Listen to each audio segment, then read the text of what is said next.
Good morning. It is Thursday, March 10th. I'm Shane Seeley, and this is the CBC Morning Report. On this World Kidney Day, the Barbados Kidney Association is appealing to government to pass a law that would provide a framework for the harvesting of organs. Speaking exclusively to the Morning Report, President Alan Haynes called on the Mia Mottley-led administration to make the move, which could be a lifesaver for the hundreds of patients in Barbados living with kidney disease on dialysis. He believes this is the most viable solution for the growing number of dialysis patients.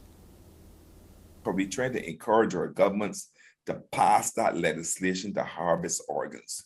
We believe that this is going to give a lot of people who are on dialysis a second chance, and also because it's called the Rolls Royce of kidney treatment, because dialysis is still very limited.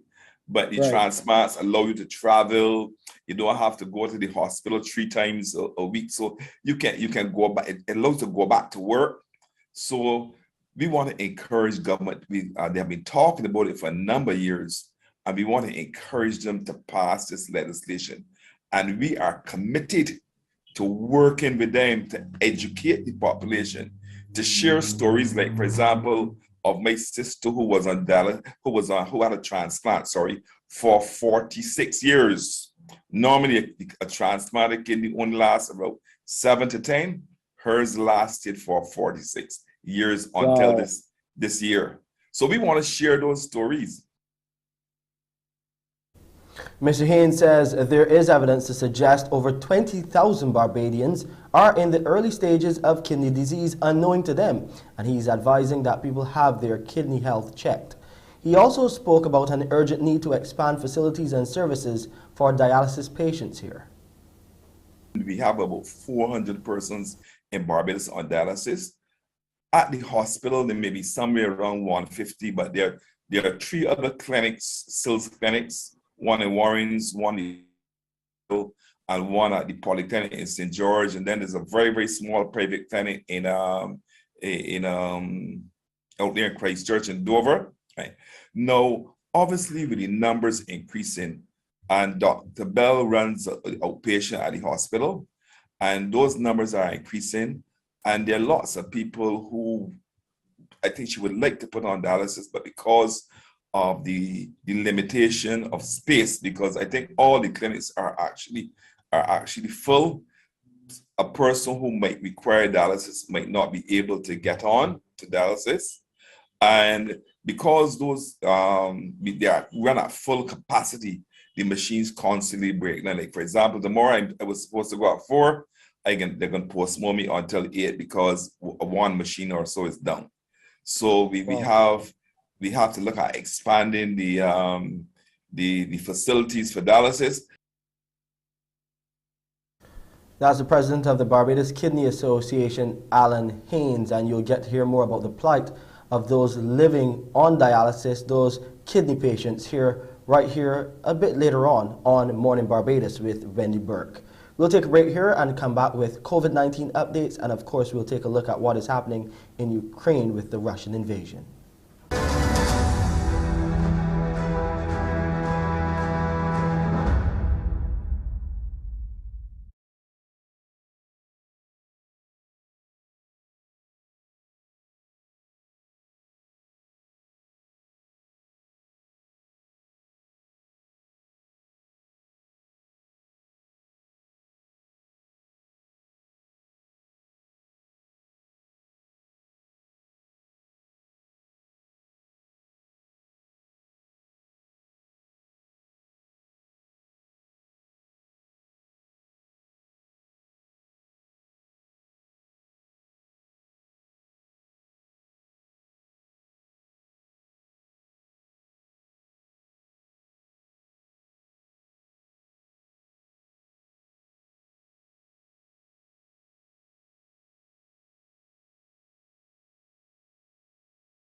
Let's look at the local COVID-19 situation now. There were 175 new COVID-19 cases, 77 males and 98 females recorded from 1,056 tests conducted on Tuesday, March 8th by the Best dos Santos Public Health Laboratory.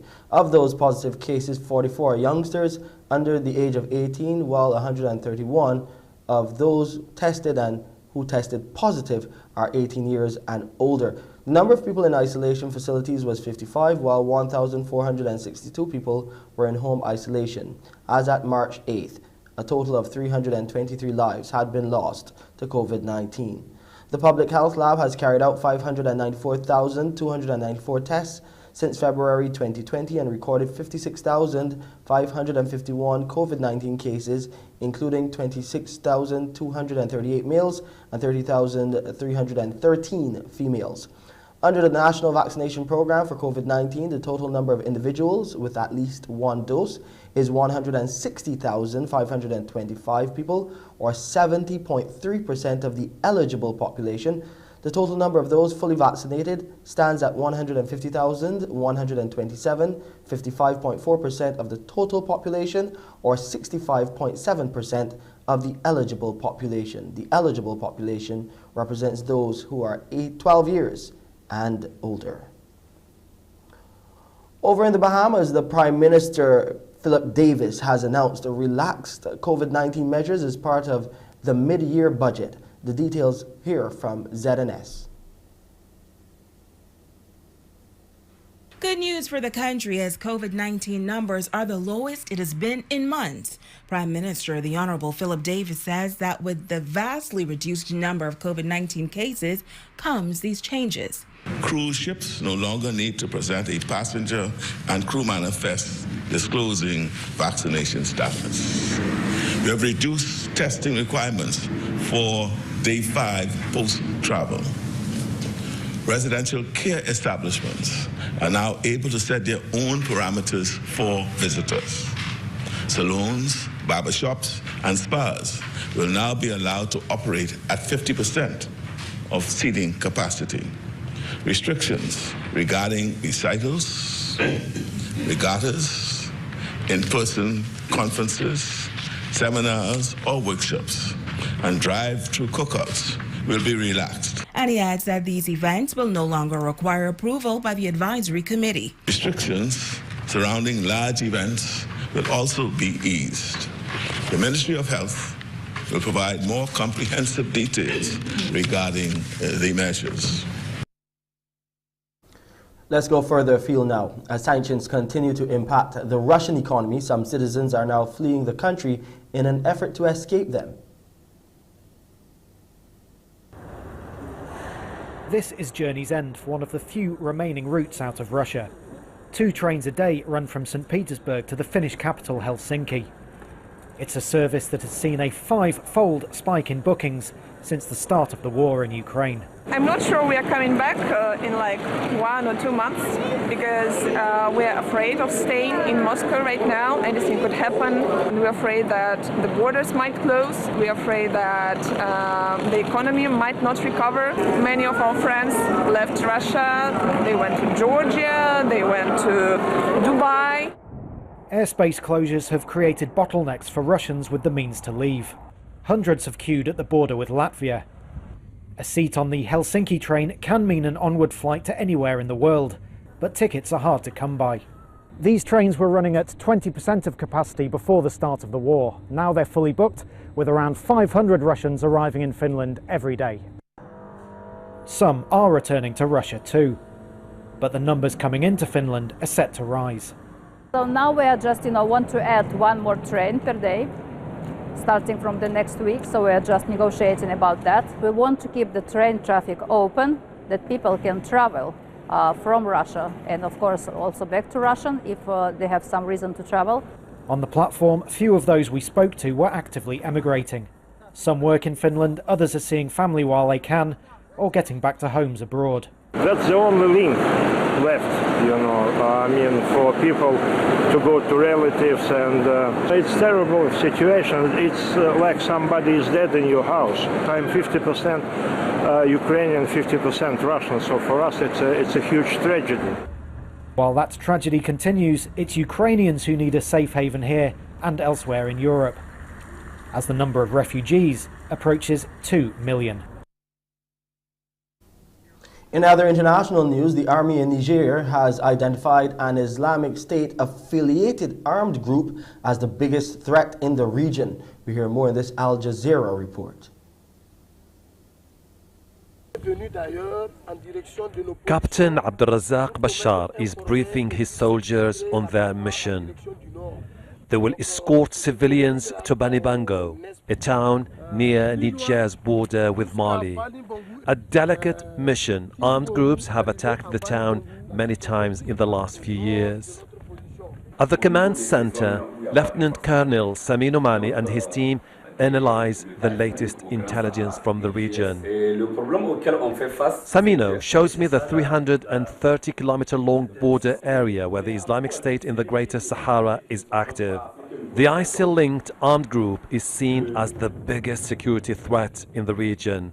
Its leader, Abu al-Walid al-Sahrawi, was killed in a drone strike in August last year. General Muhammad Tumba and the 2,000 soldiers under his command have been in the battlefield for years, but the fight is far from over. The biggest challenge we're facing is that there is no Malian or Burkinabe army on the other side of the border so we can talk and plan attacks. For the last 5 years, the Malian army retreated from the area and we're acting on our own. Outgunned, the army relies heavily on intelligence from foreign troops. This has become a forward base for Niger's army fighting against ISIL and Al-Qaeda affiliates in the Sahel region. They're backed by American and European special forces. But a few kilometers north towards the border with Mali, armed groups are expanding. They continue to control a vast territory. Now they are threatening to take the fight south towards Guinea, Ivory Coast and Senegal. For years, Niger, Mali and Burkina Faso have been trying to stop a rise in attacks by armed groups. Here in this camp, the displaced have been waiting for security to improve in the border area, but many, traumatized by the conflict, are afraid to return. I was looking after my sheep when fighters on motorbikes stopped me. They saw a pen in my pocket and thought I was an informant. They blindfolded me and beat me. I lost my sheep, and ever since I've been here in this camp. For the time being, the army remains on alert. After suffering major setbacks in the last few years, armed groups are now forging new alliances, finding new recruits and hoping to establish a state of their own.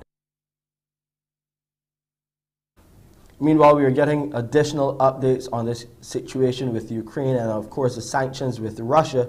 The UK government has now sanctioned Russian oligarch Roman Abramovich, freezing his assets, including the English Premier League soccer club Chelsea. In a statement Thursday, the UK government said Abramovich has had his assets frozen, a prohibition on transactions with UK individuals and businesses, a travel ban and transport sanctions imposed. Abramovich and a Putin ally, Igor Sechin, are among 7 oligarchs and politicians to be added to that UK sanctions list. We'll continue to give you the updates as the details come to hand. Let's go to Wendy now to find out what's happening on this Thursday edition of Mornin Barbados. Wendy? Well, good morning to you, Shane, and good morning to our viewers. Now, today we are going to be talking World Kidney Day. We're going to be having along an actual kidney patient. He's going to tell us about his trials and tribulations in managing the disease and also how widespread it is across the country.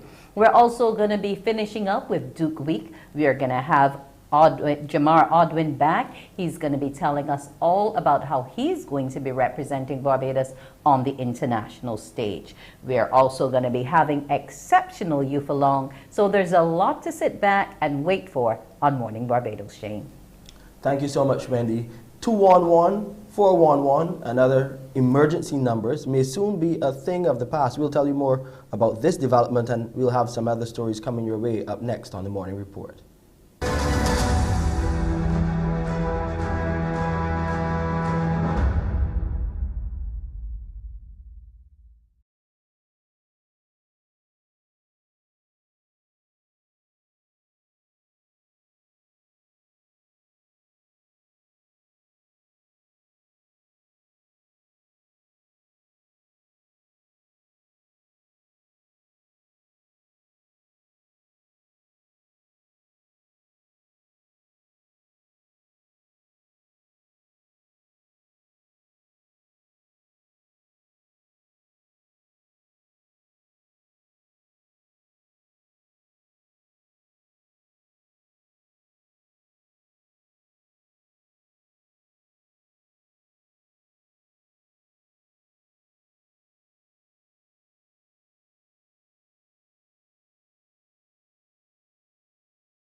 People requiring emergency medical assistance may soon be able to call just one number to access police, fire, and ambulance services. It comes as the government explores introducing a unified dispatch system for its emergency services to avoid confusion about which number they should call at critical times. This was disclosed by the Minister of Home Affairs and Information, Wilfred Abrams, following a tour of the Bridgetown, Worthing, and Airport fire stations. He was joined by the Deputy Permanent Secretary in the Ministry, Curtis Jilks, the Chief Fire Officer, Errol Maynard, and other officials. Ms. Abrams noted most people did not know the individual emergency numbers for the fire, police, and ambulance services, and having a unified system would simplify the process for all. During the tour, the Minister also listened to the concerns of fire officers and outlined measures that could be employed to address them. Men and women of the Barbados Fire Service are doing an excellent job with what they have. Things are difficult with the government, but quite frankly, we need to invest in the fire service and to make sure that they're able to respond to every eventuality. We come into hurricane season and the fire service doesn't just out fires. They are a necessary part of our first response team, in rendering medical assistance, in dealing with flood situations, in rescuing persons, and they need to be provisioned to ensure that they're able to carry out their job and do their job properly. Barbadians can expect a more efficient and transparent planning and development department as it has undergone some major reforms. The former Town and Country Planning Office has been replaced by the Planning and Development Department. Senior Minister in the Prime Minister's Office with responsibility for infrastructural projects, Dr. William Dugid, explains that the department has a new structure to improve transparency and efficiency. The determination of all planning applications for planning permission, except those applications to be referred to the Minister responsible for planning and development, now rests with a Planning and Development Board, as opposed to being vested in one public officer previously. The board must determine major and complex applications as prescribed in the legislation, but may delegate certain decision-making authority to the director to deal with applications falling outside of those prescriptions. Minister Dugid says the government has identified planning and development as mission critical to Barbados' development and has prioritized the department's transformation. The Planning and Development Department is now in transition to modernize the delivery of its planning and development services. This modernization process is intended to transform the customer experience and develop a more responsive and outcome-focused service. Against that background, the department is in the process of undertaking certain operational improvements to service delivery, the most notable being the use of an electronic portal for submitting planning applications. There's a view more work has to be done to bring Barbadians up to speed about the scourge of human trafficking, which has become one of the fastest growing and most lucrative crimes in the world. United Nations Deputy Resident Representative to Barbados, Hugo Blanco, acknowledges the recommended conventions and protocols are in place in Barbados and throughout the region. However, he says the findings of a study conducted last year in Barbados on the perception of Barbadians on human trafficking indicated people's knowledge about the crime was very basic. Through this collaboration, 51 officers of the Barbados Police Service have received basic training, and 22 officers have participated in advanced training. This means that they are more familiar and knowledgeable about identification of human trafficking, as well as more advanced investigate techniques for the prevention of trafficking. We have seen the results of the survey. I won't elaborate, but the clear message is that more work needs to be done. That's my main takeaway from what we have seen here today on public awareness, on prosecution, and on legislation mostly. Describing human trafficking as modern-day slavery, U.S. Ambassador to Barbados Linda Tagliatella has promised to continue working with Barbados and the region against the scourge. Through the U.S.-funded CARICOM program, the government of Barbados has trained police officers and prosecutors to address trafficking issues. The program is also working to digitize paper-based police records to make processes in Barbados more secure and to comprehensively capture data on crimes and violence, including trafficking in persons. The resumption of face-to-face classes in Jamaica has been dogged with a recurring issue. Now a Clarendon family is demanding answers after a high school student was barred from in-person classes because of his hair. We have a report from TVJ. Diane McClune is a mother in distress. She says her 14-year-old son has been a student at the Central High School in Clarendon since 2019. However, since 2020, his classes have been online because of COVID-19. That changed in January when he attended physical school for the first time in years. But his hair became a problem. When he went to school, the principal sent him home because of his hair. Right?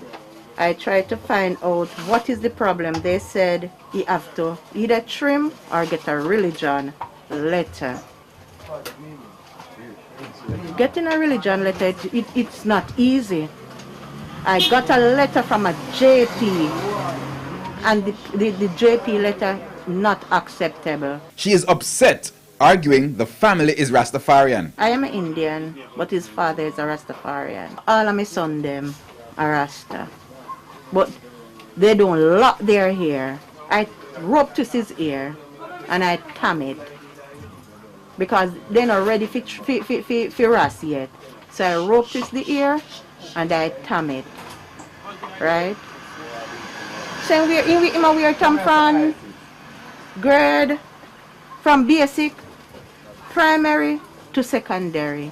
Now I have a problem with him. On Monday, we spoke with Central High Principal Selevit Ingram, who insists his decision is based on the rules of the school. The student have not presented to us any facts to show his religious group, and of such he would have presented a letter from the doctor to say that he chooses not to trim his head for no medical reason whatsoever. Kashmir has seen a significant reduction in the wildlife population in that region. However, efforts are being made by wildlife volunteers to protect deer from poaching and the loss of habitat. Kashmir deer roam the snowy slopes of the Dachigam National Park on the outskirts of Srinagar in search of food. There are only 260 of the animals left in the world. Locally known as hangul, the male stags are characterized by their impressive antlers. Hangul travel to lower ground in search of food in the winter. Given their low numbers, conservationists say they aren't taking any chances.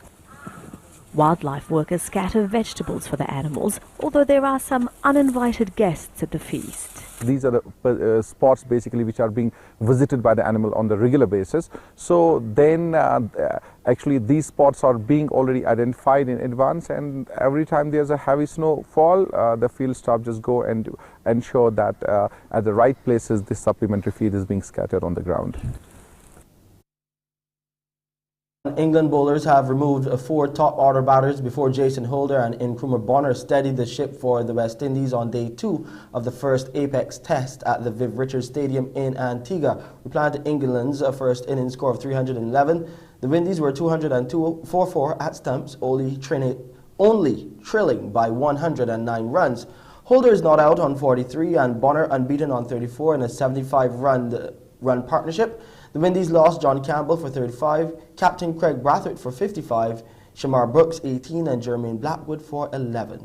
Earlier, Johnny Bairstow was the last man to be dismissed for 140 for England, adding 31 runs to his overnight score of 109. Jayden Seals finished with 4 for 79, while Jason Holder, Kemar Roach and Alzari Joseph took 2 wickets apiece. Here are the highlights. Got him. Oh, he's got him. Oh, that's brilliant. It's worked. Short ball. They've got standards, that's the problem I see. Taken in the end by Jason Holder.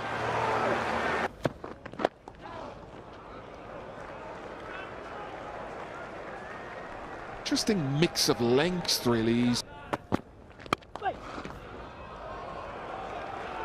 It's nice.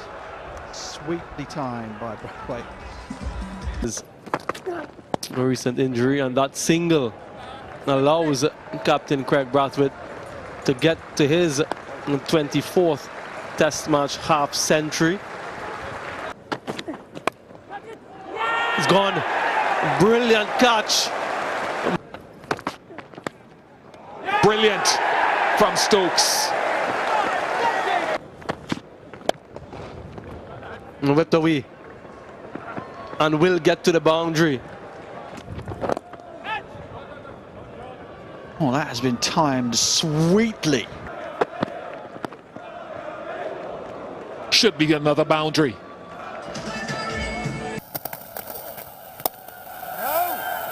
That's wonderfully played.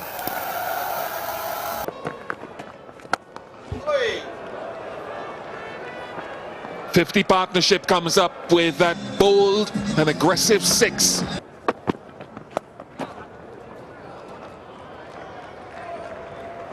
But first I'll mention Nkrumah Bonner. Wide and beautifully glided. No Caribbean flourish to that shot, neither front nor back foot. The stumps have been collected. Covers are still fighting a battle against the wind. It's 202 for 4. Of course, we Windies fans are hoping for the best, and we hope that Jason Holder and Nkrumah Bonner stay at the crease for quite a while. You can catch that live action on MCTV's channel 308, that's ESPN, later on this morning. Time now for a look at the weather. The temperature outside, nice and cool, 25.2 degrees Celsius, and it's feeling like that as well. It's cloudy and slightly hazy, and the relative humidity is up to 82%. That means some rain is in the mix today.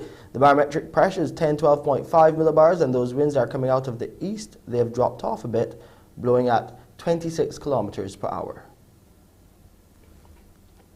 We'll see a high tide this morning at 25 minutes to 9. There will be a low tide at 21 minutes after 4 in the afternoon. Those seas are moderate in open water, and the caution is still in effect. The swells are peaking at 2.5 meters right now and expected to increase. Small craft operators and sea bathers, please exercise caution. It will be mostly cloudy with breaks of sunshine today, with occasional brief scattered light showers. And tonight we'll have a mix of clear skies and clouds with a few brief isolated light showers. And here's a quick look at the international weather forecast. And that's it for the Thursday edition of the CBC Morning Report. I'm Shane Seeley. I'll see you at 7 with your headline news. Up next is Morning Barbados with Wendy Burke. Wake up, wake up, wake up, wake up. Barbados, get up. Good morning, Barbados, good morning. Good morning to you. Good morning, morning, morning, morning.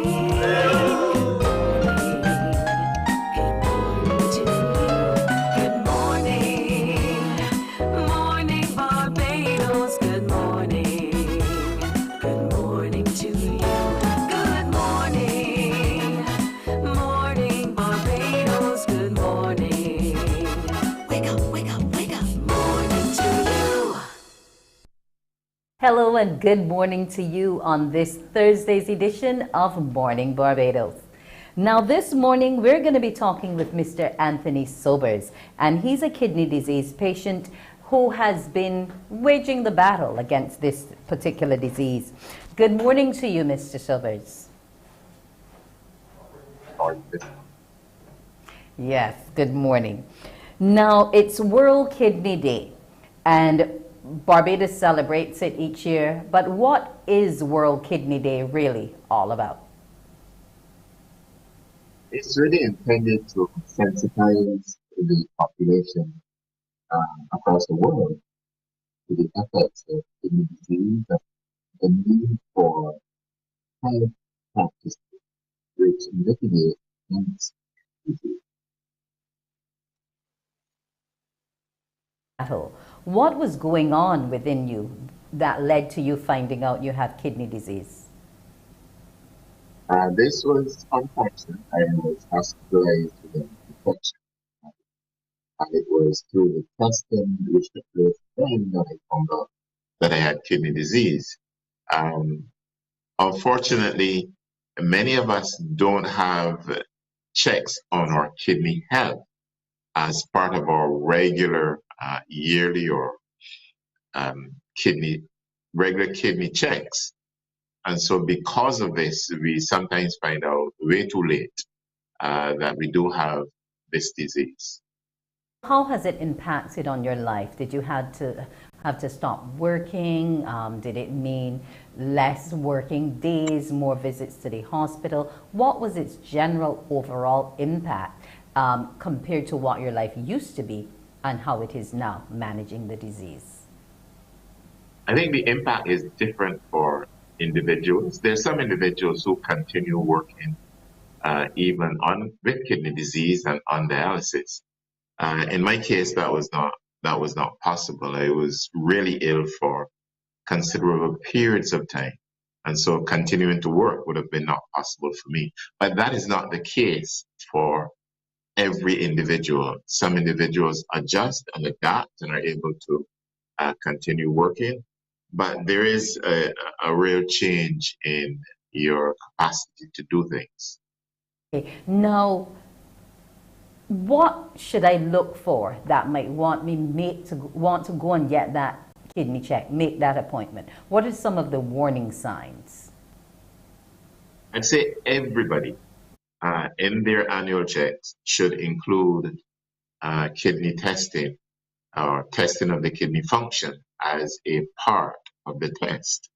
But for persons who are at an acute stage almost, or stages 3, 4, 5, they can expect a number of things. You can have changes in your taste, you can have giddiness, you can have some kind of an infection. It's just a whole range of possibilities that you should be looking for. So this should be a conversation between yourself and your doctor about your health concerns. Blood tests, urine tests are the typical things which tell us about the state of our kidneys. And so if those are included in your annual checkups, then you're likely to find out earlier rather than later. Some of the causes, what would you have been doing that would have led to you having the kidney disease, or sometimes as we tend to call it, kidney failure? Yeah, persons with hypertension, what we call high blood pressure, persons with diabetes, or sometimes, as in my case, it was hereditary. I have polycystic kidney disease, and there's nothing that anybody can do about that. It's just what you're predisposed to. But persons with hypertension, persons with diabetes, persons who eat unhealthily, all expose themselves to the risk for kidney disease. Okay. Now, in the treatment of the kidney disease, do you think it better that, that more people should have access to transplants, or is dialysis working for most of the Barbadians who tend to suffer from the condition? Dialysis is a very expensive option for Barbadians, not individually, but for the country which puts the bill. So kidney transplant reduces that cost and gives a better quality of life. The life of the dialysis patient is circumscribed by a number of things, but for the kidney patient who has a transplant, the quality of life is considerably improved. Okay. Regrettably, in Barbados, you can only have transplants, from friends or families and not from cadavers. And if that change came about, then the business of transplanting for the kidney failure may see a dramatic change. Okay. Now, does the treatment impact on you negatively? Like once you finish dialysis treatment, is that the end of your day? You know, do you have to rest? Are you nauseous? How does it impact? For different persons, the impacts are different. As I said, there are some people who, after dialysis, will carry on quite normally. They'll go off to work, they'll do the things that they have to do. There are other patients, like myself, who, after dialysis, I just need to rest. So I spend perhaps the first 3-4 hours after dialysis simply resting. After that, I feel quite normal. The next day, I feel quite normal. And then by the third day, I am back at dialysis again. So that's kind of the routine as it applies to myself. But for every patient, it's probably a slightly different day.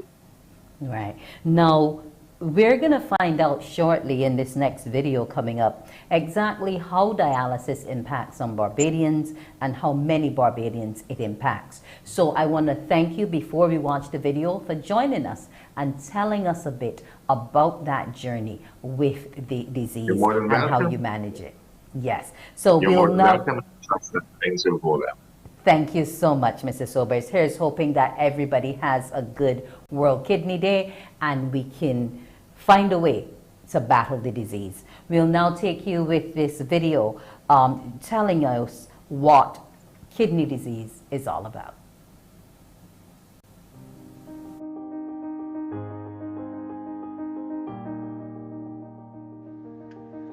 My name is Anthony Sobers, and I speak to you on behalf of the Barbados Kidney Association on the occasion of World Kidney Day. The theme for this year is Kidney Health for All, Bridging the Knowledge Gap to Better Kidney Care. The World Kidney Day Steering Committee is calling on all people worldwide to not only be aware of kidney disease, but to be aware of one's personal risk factors, noting that 1 of 10 adults worldwide is afflicted with chronic kidney disease. It is projected that by 2040, kidney disease could be the 5th leading cause of death across the globe. Here in Barbados, there are an estimated 20,000 persons with stages 1 to 4 of the disease, and a further 400 with stage 5 of the disease and who require dialysis treatment to remain alive. This treatment costs the taxpayers of Barbados approximately $18 million annually. Should 10% of those currently with stages 1 to 4 of the disease move to stage 5, the annual cost to Barbadian taxpayers is projected to rise to in excess of $100 million. Kidney disease is diagnosed by means of blood and urine test and is characterized by vomiting, loss of appetite, weakness, shortness of breath, swollen feet, and persistent itching. Today, the Barbados Kidney Association is encouraging all Barbadians to do the following. Reduce your salt and sugar intake. Monitor your blood pressure. Exercise regularly. Limit processed foods in your diet. Drink plenty of water daily. Ensure your annual medical includes your kidneys. Before using over-the-counter painkillers, check with your doctors.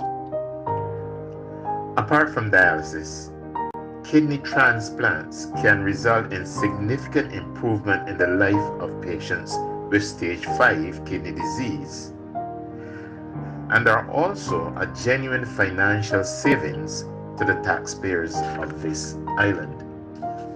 Barbados and Barbadians need to encourage our legislators to provide an enabling environment to support organ harvesting, thereby making kidney transplants more widely available.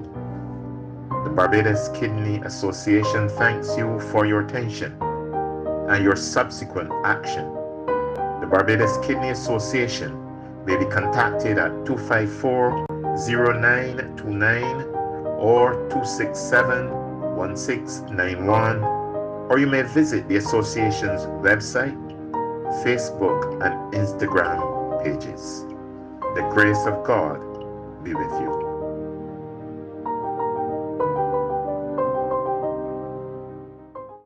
So if you do want more information about kidney disease, you can contact the numbers you would have seen come up, or www.worldkidneyday.org, or Instagram at Barbados Kidney.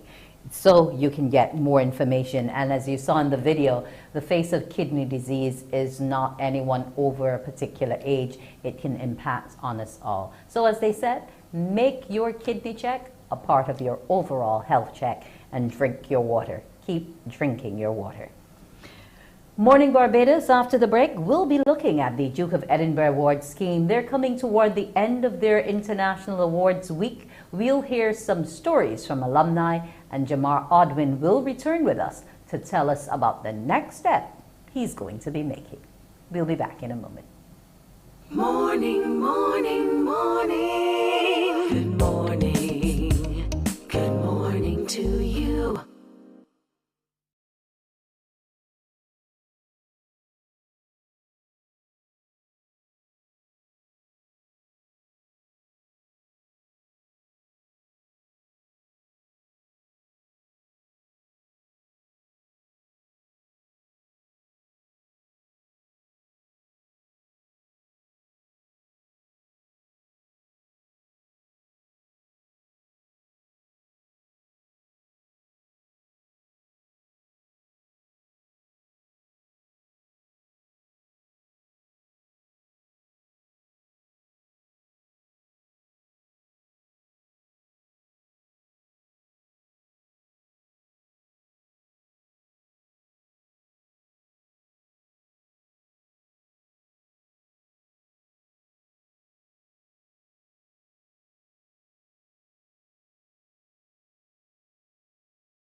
Morning, morning. Good morning. Good morning to you. And we're back. We're going to be talking Duke Week once again. And we have Jamar Odwin, who is a Silver and Gold Award recipient of the Duke of Edinburgh's International Award. He's also the Deputy Chair of the National Award Council. Good morning to you, Jamar. Hey, Randy, morning. How are you doing this morning? I'm good, and yourself? I am well. I thought you would have been exhausted by now with all of the activities. I'm all right. Okay. Now, we're talking alumni this morning and looking at some of the journeys and what's happening. Now, you yourself, having gone through the program to the various stages, are now at the stage where you're going to be representing the region at an international level. Tell us about that. Yeah, so basically what would have happened was in 2017, I was fortunate that that was the first year we sent 2 persons to the International Gold event, which was held in Czech Republic. And there, my colleagues from the region would have selected myself and Renice Basil Willis from the Cayman Islands to be the 2 emerging leaders for our region. Basically what that means is we sit on the International Council as the youth voices for our region, which includes the Caribbean, USA, and Canada. And once decisions are being made, we are actually at the table and we have a voice towards decisions that are made internationally that affect the award. Now, given that you're representing so wide a region, how do you go about getting the information from the various countries and islands about what's impacting them as youth with the award and what are some of the changes they want to see? How do you go about garnering all your information? Fortunately for us in the Caribbean region, there's a Caribbean camp called the Caribbean Award Sub-Regional Council. Basically, that's held in a different Caribbean country every year. And there we also have our regional meetings. That benefits us a lot too, because unlike some of the other regions, we are very close-knit as a result of the Caribbean camp. So information is always being passed to and fro. And funny enough, that's actually what caused, when we had the voting in Czech Republic, there was a lot of tie-in for our region, in that they had to keep revisiting the voting process over and over and over again, because there was always ties when they were trying to select the two persons for the region. So it's good and bad, the close relationship we have in our region as it relates to the Duke of Edinburgh's International Award. But you came out on top, though. Yeah, luckily. So that Unfortunately, means, I should say. okay, so that means then that your colleagues have reposed quite a bit of confidence in you in terms of how you have performed in this scheme throughout the years. Now, how has your journey been in terms of the stages you've been at, from the silver to the gold, and now to you actually representing at a council level? It was actually an interesting journey, because I think we will start to touch on it early in the week. I went to Queen's College, that's where I joined the award. But for the first 5-6 years of my school life, because I did sixth form, I kept hearing this Duke of Edinburgh's International Award meets on Thursdays at a particular time. And I didn't really pay attention to it, because as you would know, even at various schools, no matter the level, whether it's the Queen's College, Harrison College, or further down the line, there are different levels of students. So you have your high achievers, you have yours in the middle, you have those at the bottom. So at the beginning of my secondary school life, I was somewhere in the middle. So I thought this award scheme thing was for the high achievers. So I never sought to get any information on it. Then when I was in sixth form, I happened to be in the room they were meeting. I was having lunch in there, and the faculty advisor, Miss Baptiste, she told me I had two choices: either stay for the meeting or leave. I figured, all right, let me stay for the meeting and see what it's about. And that's how I actually got involved then in the award. And then I was out from school maybe the next meeting, and I came back to school the following day, and I heard I was selected as group leader, which was another surprise to me. But from there, I did my silver, and then in 2013, when the Caribbean camp was in Barbados, thanks to the trustees, they had actually paid for me to do my gold award here in Barbados. Then 2016, I did the Caribbean camp in Trinidad. That's where I did my leaders. Once that was completed, I was offered the opportunity to sit on the expedition panel. And that's where persons who would have come through the award, you have the opportunity to give back further, where you now become an assessor or a supervisor for persons doing their award. Now, what does it mean to be an emerging leader generally? And then more importantly, what does it mean for you, Jamar, personally? Okay, as I said, being an emerging leader, it basically just means that we sit on the International Council and we're the voice for the young persons. But it shows a lot too, because it means that your peers, they see something in you and they believe that you would represent them as best as possible. And for me personally, it also just shows that people outside of myself see certain leadership qualities in myself, and that's a good boost for character, because through the Duke of Edinburgh's International Award, I would have done even like Toastmasters as my skill, which helps with public speaking, and it allows you to be able to do things like emceeing certain events. So I would have actually been called upon to MC previous award ceremonies. So I think the whole being in the Duke of Edinburgh's International Award and going through the process and even being selected as emerging leader is a good boost for character, definitely. Okay. So is that the only reason that parents should encourage their children to join, to boost their character? What other motivation is there in the award for parents to say to a child, you should get involved? Okay, so the award has the various levels. So there's the service, which encourages your children to give back, and we can see as you go up in life, you have various companies doing volunteer work. So you're already at an advantage because you'd be accustomed to giving back. There's the skill aspect, which allows you to learn something beyond what you're studying, or in my instance, it may actually open your eyes to different paths. So for me, I would have done graphic design as one of my skills for the award, and now I'm a graphic designer by profession. So it opens your eyes to different things from that level. There's the physical recreation, and as you would have seen earlier with Mr. Sobers and the Kidney Association, it's important to be active. So again, now you're touching being active as well. And the adventurous journey allows you to kind of be self-sufficient and live beyond the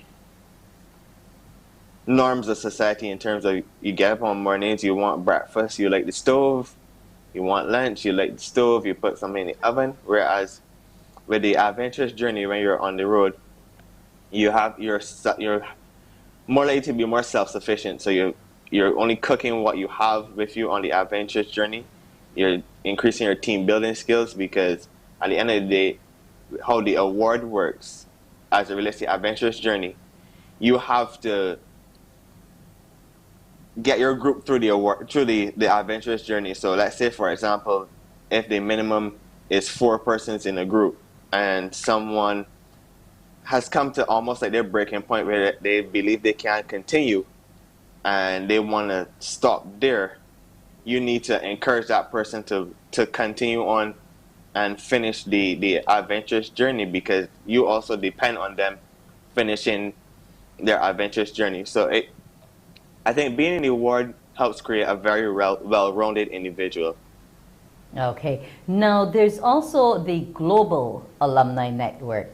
And how are you going about encouraging those who are in Barbados and the region to join the Global Alumni? Okay, so the good thing about it is when the Global Alumni Network was launched, we were actually in London for Forum. So what we basically started to do is to just reach out to persons and share the information that's there, because it's very important in the award for persons to give back, even if it means that you're so busy you can't come out to assess adventurous journeys or supervise. To just come and talk to young persons, to let them know what your story was like and how you may have had tough times throughout your journey, but the tough times didn't last, and now you're proud to say you're a bronze, a silver, gold award holder. So social media at this point is very important for us in terms of communicating about the Global Alumni Network. And we're also reaching out to persons then when we need information in terms of how the award impacted their lives, so that we can then use this to build surveys to promote the award further. Okay, so how active outside of the Duke program, do you use any of your other social media networks to try to get other people to come on board? Or do you just use the platform which the council has to try to encourage participation? For me, one of my favorite parts is the adventurous journey for sure. So once I'm actually out there doing stuff, is taking pictures, recording videos. I mean, even things like water safety. We would have done water safety with the Barbados Coast Guard. It's a prerequisite whenever we're going to CAS. And I had to bring myself to jump off the jetty at the Coast Guard into deep water. It's interesting going to the beach and swimming and then doing something like that. When I was in Bahamas, I came across some pretty big crabs, so I have some pictures of that. posted some pictures with a snake around my neck. You know, some of the fun things that you also get to do in the award. And as I said, a lot of it is breaking barriers. So, I mean, I don't think before going to Bahamas and seeing snakes, I would have ever imagined myself holding a snake around my neck. Crabs, you know how crabs are. Once they grab hold of something, they don't let go. So it's been a fantastic experience for me. And once I'm doing stuff, I tend to at least post on my social media as well, so persons can see some of the fun things you get to do in the award. And things like the health and safety. So we do training with the St. John's Ambulance Service as well. So we do so that anyone on an adventurous journey and someone isn't feeling well, you know what to do until the professionals come. So it's, as I said, being in the award touches a lot of everything you need in everyday life. So it's I think it's a good thing that that everyone should get involved in, and the sooner the better for sure. Because, as I would have said, I joined in sixth form, so I wouldn't have done my bronze because I at that point in time I didn't even know if I was going to be able to do my goal. So the sooner the better, so that you can actually get a full experience. And when you're out at Duke events, you'll have your bronze, your silver, your gold pin, your leadership pin, and your suit would be looking pretty pop. So you're gonna be impressing everyone around you, so they know, you know, you mean business and you've gone the full distance in the journey. Now, there was something Mr. Norval mentioned earlier this week, and it was about the inclusion of the deaf in the actual award, and actually being able to train some of you all in sign language so you can help those individuals through their journey. How does this make you feel, the whole concept of inclusion of all the various youth that we have? It definitely is fantastic. I was able to start some of the training with the disability council. Can't remember the name of the lady, but unfortunately she had passed away shortly after we had done training with them. Can't remember her name, but that training, she had a very... You mean Roseanne? I'd say, yes, she had an amazing personality, and I'd say that I am proud to have met her before she passed away. And she had this spark to her despite being confined to a wheelchair, and they really showed us that they're just differently abled, and not we shouldn't be even like kind of speaking to them like they're less than we are. So it was a very eye-opening experience. She would have talked to us too about when they go hiking and stuff, and so as much as they may be in wheelchairs, they're still able to do some of the stuff that we do in the award, even the hiking and what's not. And you kind of understand too, when persons have certain disabilities, the importance of expressions and communication, and how for us as persons without disabilities, we might be saying one thing with our mouth, but our expression is saying something completely different. So it opens your eyes to the importance of communicating both emotionally and verbally what it is you're saying. So it has been a fantastic experience working with the members of the Disability Council, and being able to promote the award to them and learn from them as well. Okay, well, I want to thank you so much, Jamar, for joining us, and here's hoping that the week ends with a bang tomorrow. It was great having you and your members for Duke Week. Enjoy the balance of your day. Thank you. Same to you. Okay. When Morning Barbados returns, we'll be talking more about CARICOM, as well as a play that's going to be going on. We'll be back after the break.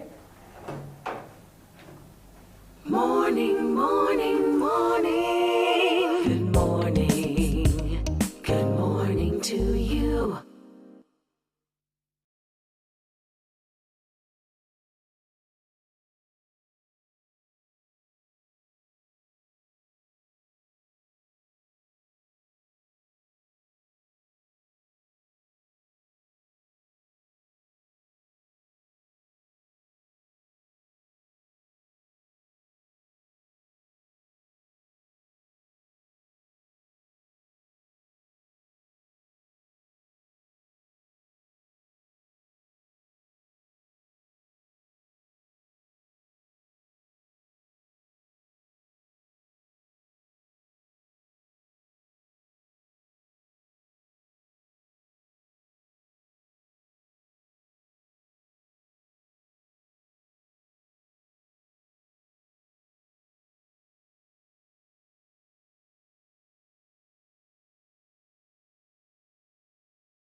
morning, morning. Good morning.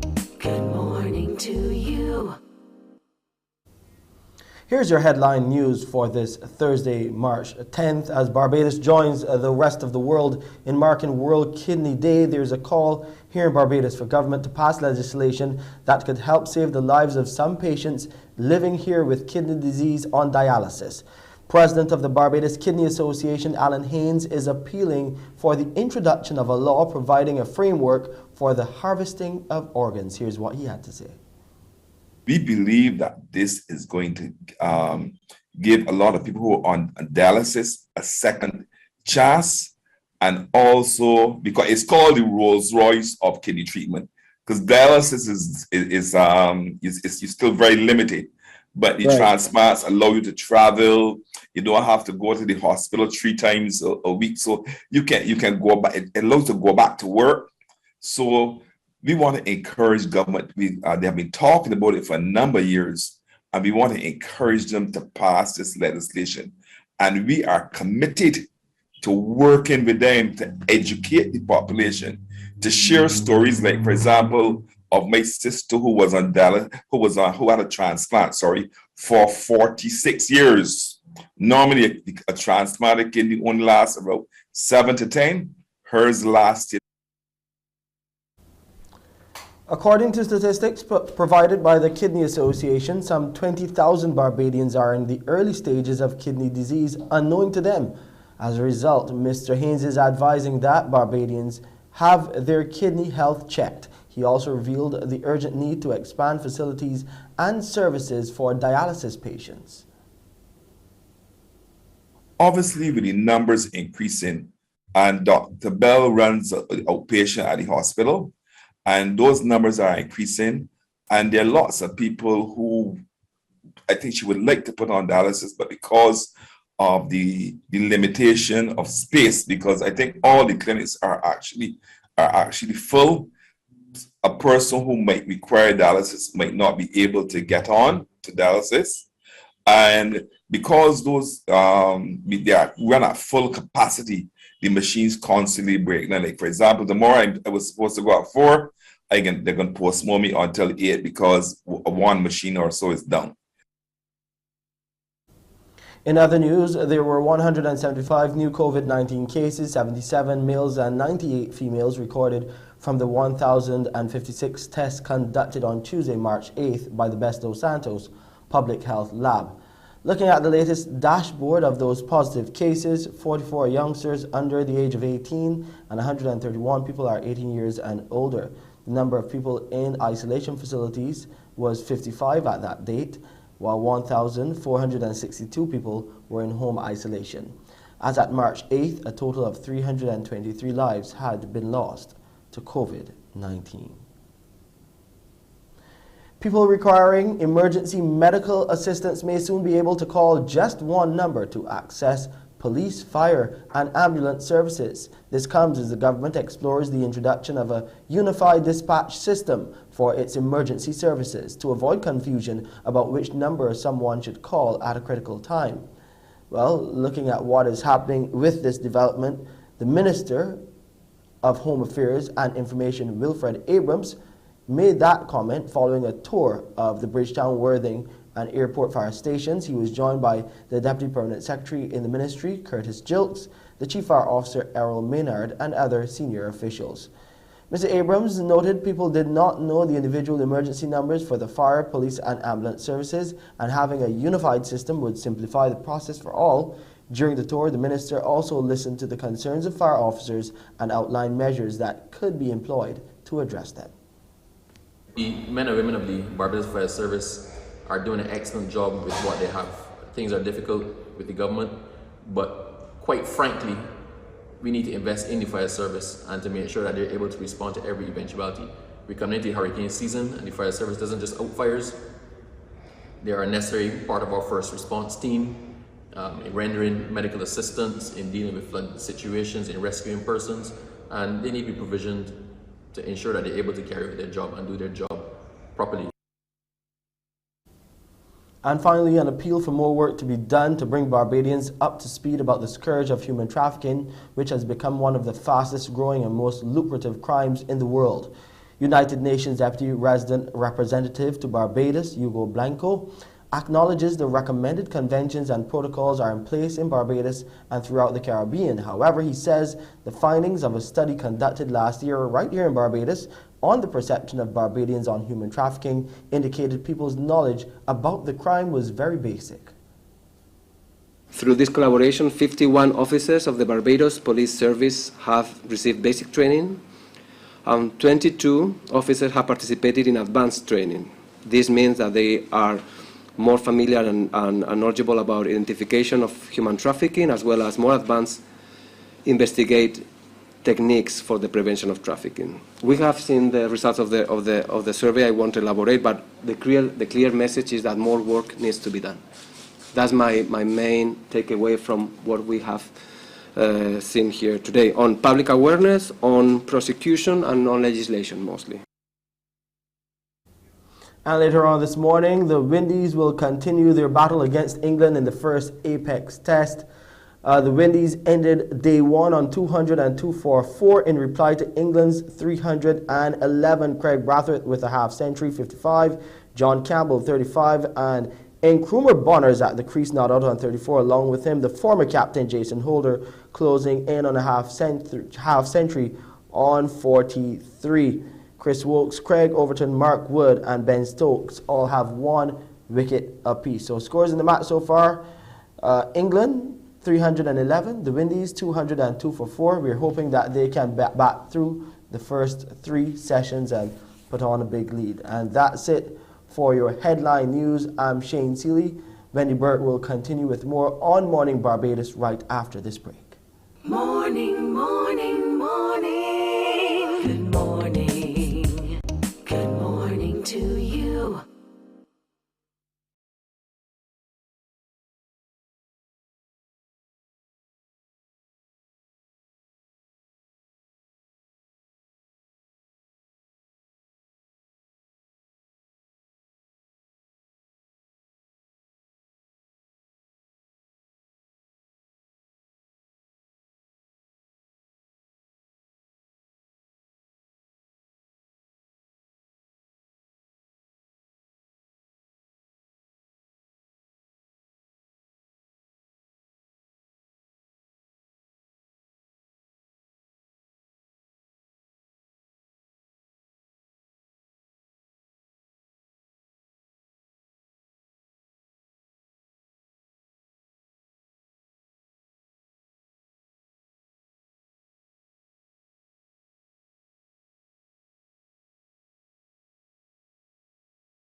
Morning, morning, morning. Good morning. Good morning to you. And welcome back to Morning Barbados. It is time now for us to appreciate, admire, and explore our island a whole lot more. And I want you to get to your phone lines here to find out how much you really know about Barbados. 228-5562, 228-5563, as we guess the location.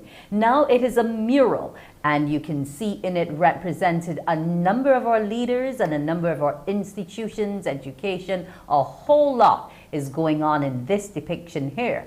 But can you tell me on whose wall it hangs? Tell me, where is it located in Barbados? Exactly where? 228-5562. Where is it? Where is it? Now, who are some of the people we can see? We are also seeing music involved. We're seeing our flag. We are seeing our future and the children. I can see Errol Walton Barrow there, and a couple others are in that picture as well. We can see the church, parliament buildings, so much of what Barbados has to offer. And this was done only last year. It was erected last year. So if you keep current with your history and you keep watching CBC News and all the things we follow, then you will be able to know where this mural is located. And when it comes to murals, you have to admit, Barbadian artists do have a flair for it. There's a level of vibrancy and interaction, and the story is told and unfolded just there on the walls. 228-5562, 228-5563. Where is this located? Let's find out how much you actually know about Barbados. You drive around, you look around. Good morning, where are we? Where's this mural? Good morning, Wendy Burke. How are you this morning? Wendy Burke is fine this morning. This don't make NCC chap. Don't make NCC. It is by the ends. Tell me the area you mean, because I think you might have your letters a bit wrong. Tell me where. That's the end. Don't make NCC. Where is NCC? I know we're gonna up by the stadium side. Oh, no, no, no. NCC is in Codrington. Yes, up by the stadium side. No, that's not the correct place. Better luck next time and have a great day. 228-5562, 228-5563. Where is this mural? There are murals across the walls of Barbados, polyclinics everywhere. Where is this? Good morning. Hi, good morning. Is it the YMCA? No, unfortunately not. They do have a lovely mural on their walls as well, but this is not the YMCA. It is about, okay, let me give you a clue. It looks like close to Independence Square, though.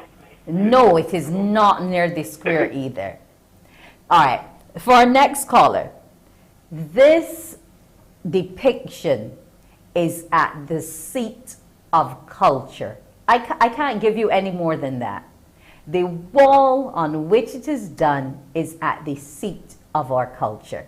228-5562, 228-5563. Good morning.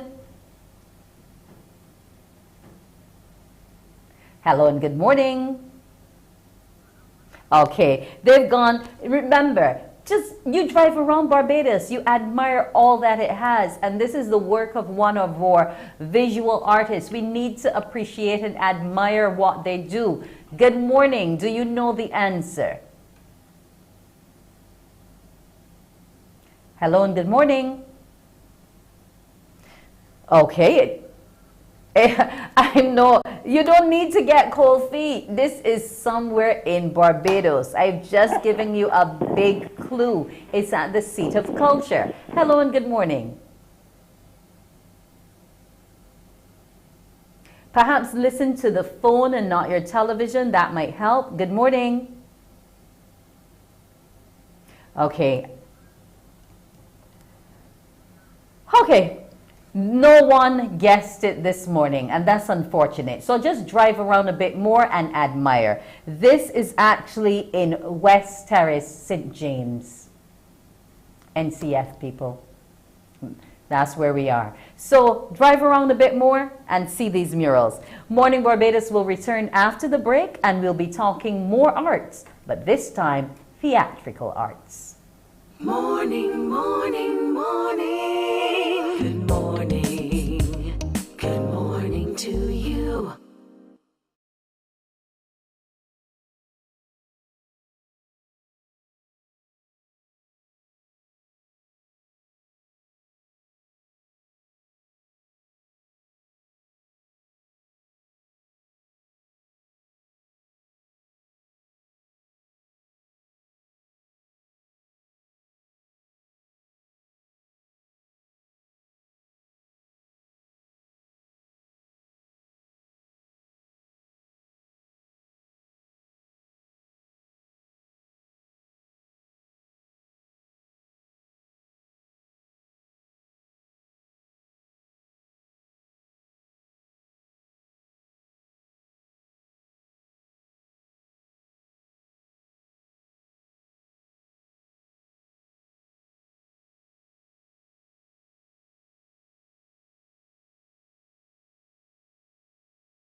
Morning, morning. Good morning. Good morning to you. And welcome back to Morning Barbados. We're going to be talking about something that we haven't had a chance to participate in a while, and that is theater. We've not been able to go to a play or enjoy one, but we're going to be hearing about one that's coming up and that Barbados is going to be participating in. I want to welcome Renee Taylor, who's a cultural officer, theater arts at the National Cultural Foundation, and she's going to be telling us all about White Rabbit, Red Rabbit. And the staging of this play is a global theater event, and we're being represented for the first time. Renee, tell us about that. Hi, good morning, Wendy. Good morning, Barbados. Yes, so this play, White Rabbit, Red Rabbit. We were invited to participate by a theater booking agency out of Berlin, Germany called Aurora Nova. They have started an initiative called Let There Be Theater. And this is in commemoration of the day that theaters went dark in March of 2020. They had to close, obviously, because of the ongoing pandemic. So this initiative is to underscore the importance of theater to the wider society. They have offered us the license free of charge. Well, theaters around the world, they get to stage the play on March 13th free of charge as part of this initiative. Okay, so that's interesting. Now, who wrote White Rabbit, Red Rabbit, and why is it a play that we should be interested in terms of its storyline? Okay, the play was written by a playwright out of Iran. His name is Nassim Suleimanpour. Because of his status in Iran as a conscientious objector, he's been denied a passport. So he wrote this play as a means for him to travel the world. So that's why it's being performed simultaneously around the world on this day. And I understand like more than 30 countries are actually on board in this exercise? That's correct. In 2021, over 30 countries. It's been performed since 2011, over 1,000 times in over 25 languages by big names in theater and film like Whoopi Goldberg, Stephen Fry, Nathan Lane, and our own local actor, Neil Waith. He will be joining their ranks in this performance. Okay, tell me how it is all going to play out on the 13th in terms of the actual play. Where will it be staged? How can I be a part of it if I want to see it? Tell me all about it. Okay, that's the interesting thing. It's going to be staged at the Daphne Joseph Hackett Theatre this coming Sunday, March 13th from 8 p.m. to 9:30 p.m. And we've invited an intimate it's a private viewing, intimate small audience, but we want the wider Barbadian public to tune in to the live stream. The interesting thing about the play is I can't really tell you much because the actor himself has never seen the script, and he won't see the script until he reaches the stage. It will be in a sealed envelope waiting for him. So yourselves, the audience, him, we all get to experience this theater experiment simultaneously and have these authentic reactions to it. He's in effect going to be, go on. No, because that is really indeed an interesting experiment, because we know we will rehearse our lines for weeks on end for when that curtain opens. So to know that your curtain opening is going to begin with the opening of an envelope, that in of itself calls for a lot of skill, Renee. It does. Luckily we have Neil Waith. He's a very talented performer. Anyone who's familiar with his body of work would know he's up for the challenge. But he will essentially be performing a cold reading. There's no rehearsals, no director. He's just going to arrive at the Daphne Joseph Hackett Theatre like us, and he doesn't know what's going to happen, and we don't know what's going to happen. So we're going to be involved in this communal theatre experiment together. How do I get to be a part of the live stream? Where do I log on to? Okay, you look out to the NCF's social media pages, and the live stream link will be shared via our Facebook, YouTube pages, so you can tune in and be part of this experiment. And how long is the play likely to go? Anywhere between 50 to 90 minutes. I'm going to be very interested to see the Barbadian response to this play. Our audience is a different audience to anywhere in the world. So it will be interesting to see what they add. That's the thing about theater and what differentiates it from film right now, because everything has to go online, is the audience participation and how the audience adds to the performance. So I'm excited to see that, tune in and see what Barbadians will add to this global theater experiment. Okay, so in terms of the experiment and White Rabbit, Red Rabbit being ongoing, is NCF perhaps looking toward doing other projects like this where we can join theaters across the world in showcasing our talent? Oh, certainly. We have so much talent here. We really need to get it into the international market. And yeah, this could be one of the initiatives that definitely pushes that thrust. Also, we also did last year for NIFCA a live improv showcase, which was along the same line of, having the audience interact and sort of finding out what's going to happen on the spur of the moment, which is an element of theater, again, that I think we really need to highlight, and something that differentiates it, again, from film, which is, obviously taking sort of a bigger presence now because of the pandemic and the fact that everything has to be digital and going online. And it's interesting to hear that it's going to be at Daphne Joseph Hackett, because that was the seat, the bed for us before. They would have undergone some renovations, but then it wasn't used for a time. So it's going to be interesting to see how that is going to be utilized for this particular production.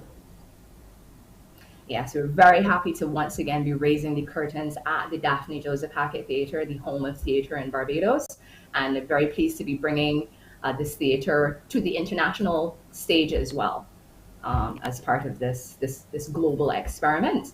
And hopefully this is definitely a sign of things to come. We're opening up and very much looking forward to having more theatre available for the Barbadian public to attend and participate in and enjoy. So Stay tuned.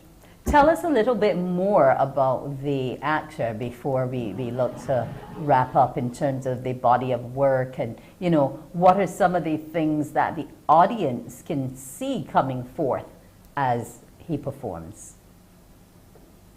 Neil is this is Neil Waith again, the local actor who will be performing on Sunday. He is a very passionate and talented actor, as I would have said. He's very committed to his craft. He has been through NIFCA. He's won several awards at NIFCA. He's also performed in Jamaica and lived there for a while. In addition to being an actor, he's also a fantastic photographer. He has done, he's a lighting technician. He's a tutor and a mentor as well.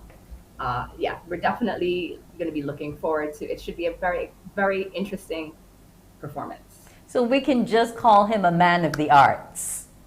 Yes. Because he's multi-dimensional. Yeah. Yes. He's definitely experimented with various elements of performance, so he brings that all together to enhance his own acting. Well, that is awesome to know. And we're happy to know that Barbados was actually selected to be a part of this global theatrical experiment. Now, you had said that we're looking to unfold and do a number of other things in theater arts. Is there anything you can let out of the bag just yet? Not just yet, I'm afraid. I can't even tell you, sadly, what this play is going to be about. You have to kind of just tune in and see. But yes, there's definitely big things coming. We definitely want to put out a lot more theater performances this year, so things are in the works. And as soon as I'm able, I hope I'll be back to tell you more so that the Barbadian public can once again come out to theaters and enjoy.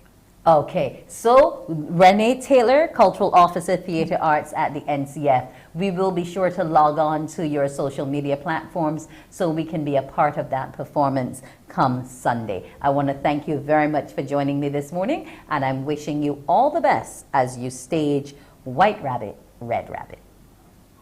Thanks so much, Wendy. Have a great day, everyone. You have a great one as well. When Morning Barbados returns, we will be having a conversation on CARICOM. Now, there's been a lot going on recently, lots of visits within CARICOM and outside of the region, and we'll be having His Excellency David Commishaw along to tell us what's been happening. Morning, morning, morning. Good morning. Good morning to you.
Morning, morning, morning. Good morning. Good morning to you. And we're back. We're going to be having those conversations on CARICOM, and we're going to be welcoming His Excellency David Commishaw, Barbados' ambassador to CARICOM. Now, before we look at all of the great news that has come out of his week of travels, we're going to focus in on the statement of the Conference of CARICOM heads in terms of something which is ongoing now, and that is the war and humanitarian crisis in the Ukraine. Good morning to you, Ambassador Commishaw. Yes, good morning, Wendy. Pleasure to be here. Yes. Yes, well, you know, we had our CARICOM Heads of Government Conference in Belize on the 1st and 2nd of March. And one of the things discussed was obviously the situation in the Ukraine. A statement was issued, and that that statement really focuses on CARICOM's major foreign policy position, which is that international law must be respected, that the processes outlined in the United Nations Charter must be respected and must be followed.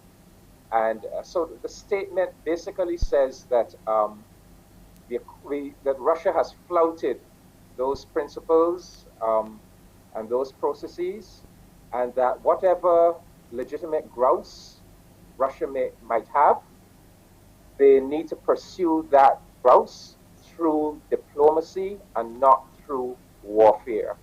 And so our heads of government called on Russia to stop the hostilities, to withdraw, and to engage in a process of diplomacy, talks, negotiations to resolve the situation. We also focus on the racist abuse that was directed at Black and African refugees, both in Ukraine and at some of the borders around Ukraine. And the heads of government pointed out that this is unacceptable. There must be no racial discrimination against any refugee. So that basically was the CARICOM statement that came out of the conference. But of course, that was just one item in a multifaceted conference. I would say that the main issues we dealt with were COVID-19, and our regional response to COVID-19, of course, the CARICOM single market and single economy, our regional food and nutrition program, security, looking at the phenomenon of gun crime within the region, Haiti, what we are going to do to try to resolve that situation in Haiti, COP26 and how we need to follow up in relation to the climate crisis. And finally, the British Virgin Islands, one of our associate member states. We have 5 associate member states. These are Caribbean territories that are still colonies, and their self-governance seems to be under threat. And so we looked at that issue with a view to giving them support and solidarity.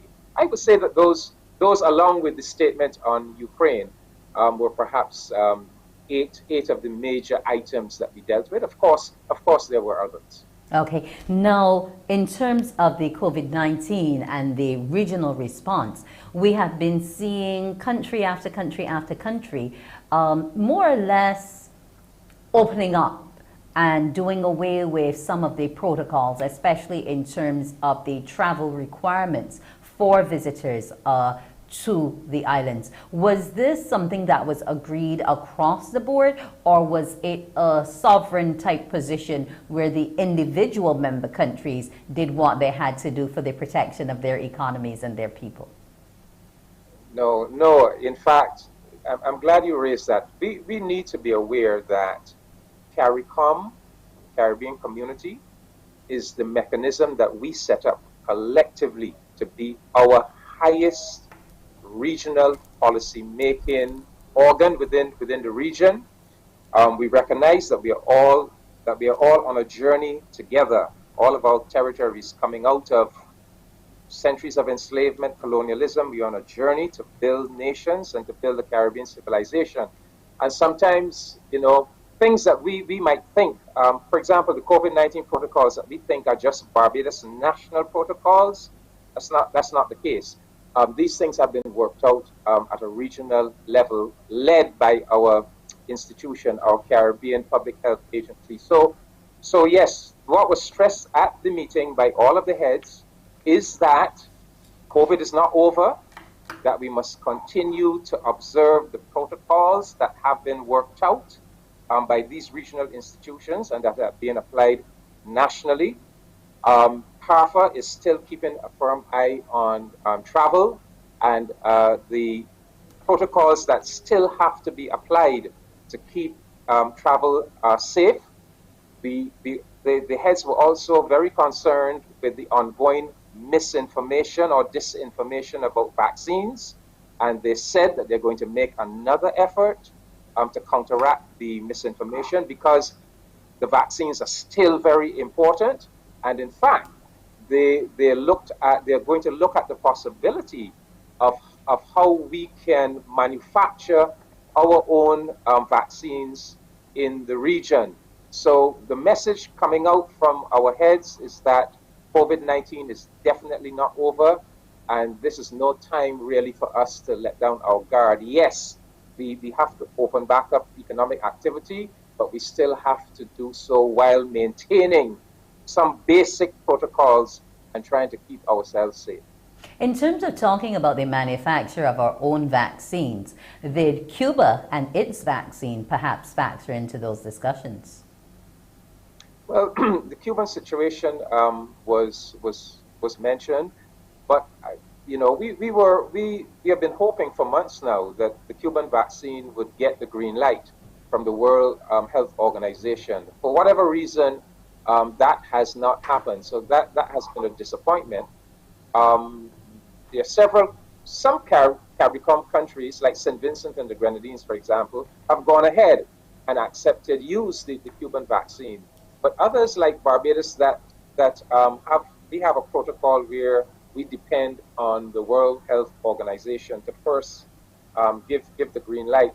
That has caused us not to access the Cuban vaccine thus far. So I'm not quite clear why the Cuban vaccine, why it's taken so long for the Cuban vaccine to get that green light. So while that was mentioned, our focus really was on how can CARICOM develop our own facilities for manufacturing vaccines going forward. Okay. This is going to be explored. Now, you also mentioned that the single market and economy was one of the major issues on the table. Now, we have been hearing CSME for years, but we still aren't at that central position in terms of our monetary structures. Yeah. Well, you know, we often talk about the implementation deficit. Decisions are made, the heads come together, they make decisions, and then sometimes the implementation of those decisions are held up. Quite often they're held up because one or two countries, for whatever reason, drag their feet. Sometimes they're forever consulting about the implementation mechanisms. And so a very important thing was done at this conference. At this conference, we agreed to amend the revised Treaty of Chaguaramas to provide for a mechanism called enhanced cooperation. Enhanced cooperation says, look, where a decision has been taken and we are lagging, we are lapsing with implementing it, that a number of countries can come together. 3, 4, 5 countries can come together and can say, look, we are ready to go ahead. And they present that proposal to the heads of government, they get the green light, and so they can go ahead. That we don't have to wait for everybody to be on board. A coalition of the willing can start the ball rolling, and then when the others are ready to join, they will join in. So that was agreed upon. Aren't you afraid that might cause some elements of fragmentation in terms of how things go and maybe impact in some ways adversely on trade between the islands? No, we don't think there's any real danger of that, because remember, what will be subject to enhanced cooperation is where there's already a unanimous decision for something to be done. So get this, so a unanimous decision has been made by heads. Then for whatever reason, the implementation of that decision is taken unduly long. And usually because there are one or two who are dragging their feet. So it's nothing controversial. It has already been decided unanimously. So if a coalition of the willing say, look, we are ready. Everybody might not be ready to implement, but we are ready to implement.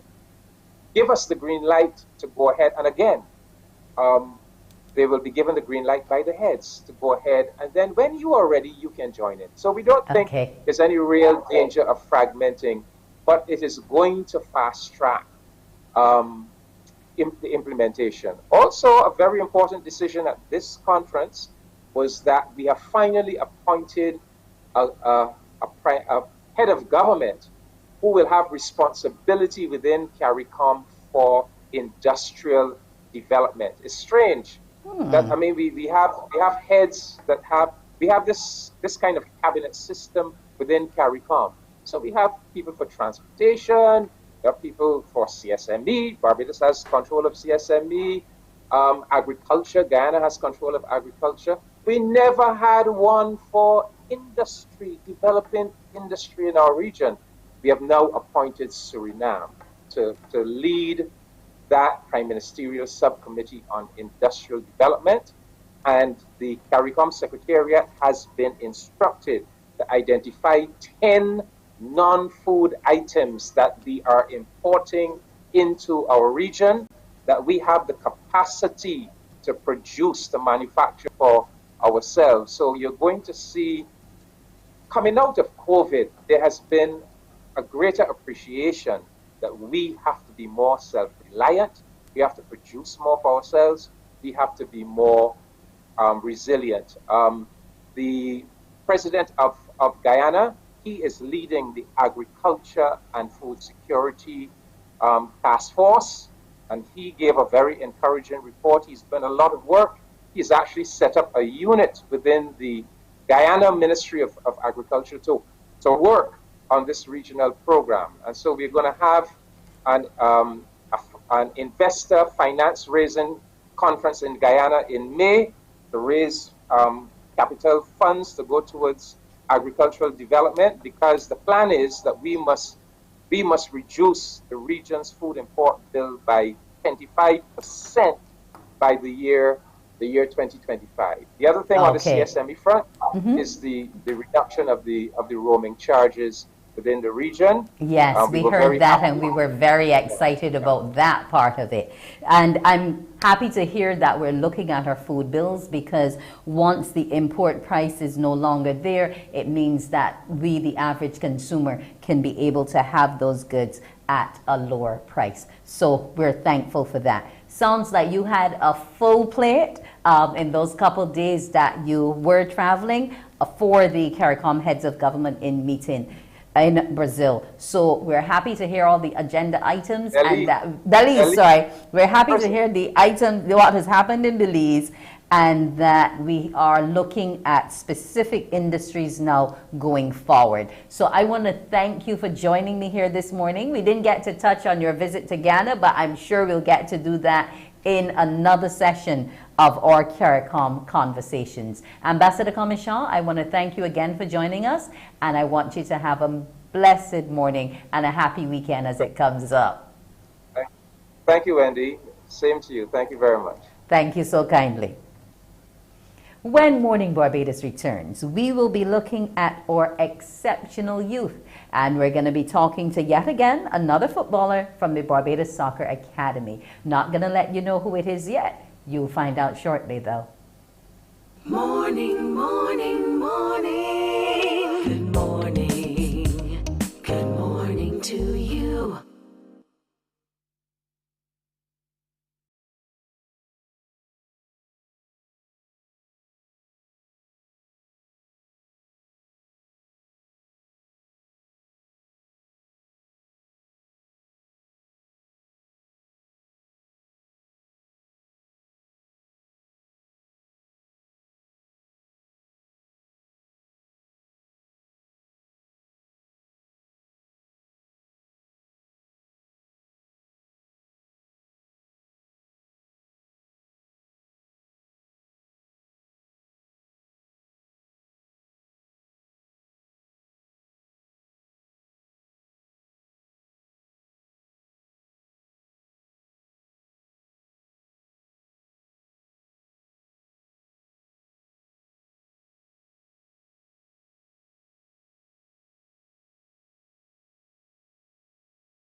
Today is the day when we talk about our exceptional youth, and that Barbados does have lots of exceptional young people. This morning, we're going to welcome 21-year-old Eric Puckering. He's a footballer with the Barbados Soccer Academy.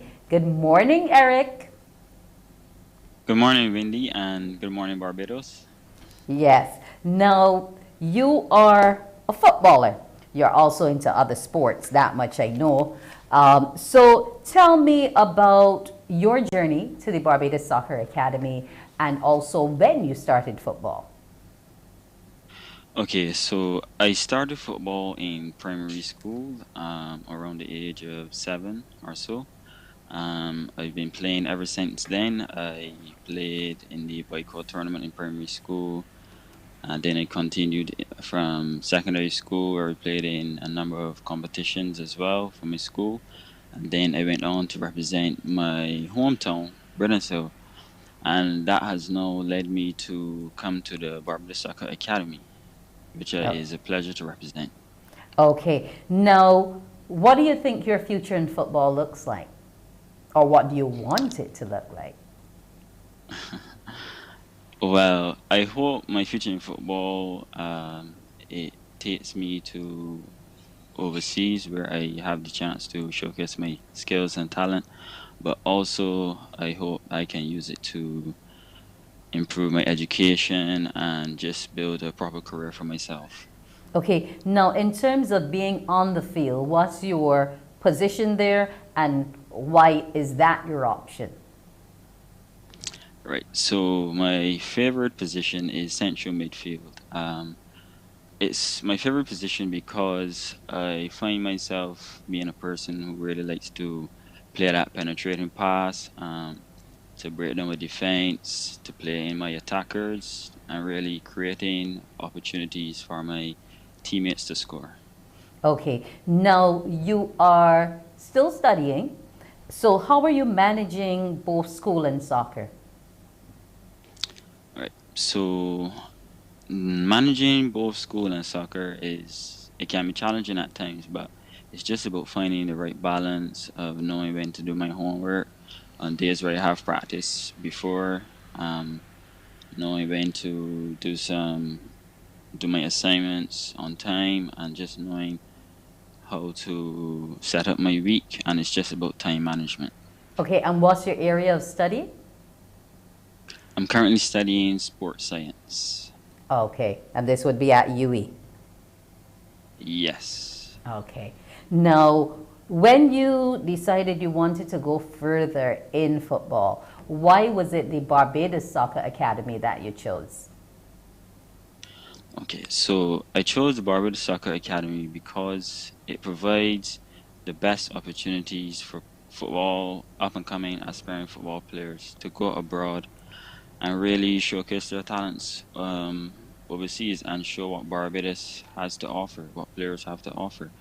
And I think the academy really sets up a good environment for players to develop their interpersonal skills, their technical ability, and to really develop yourself as a person. Okay, what do you think it has over the other football clubs?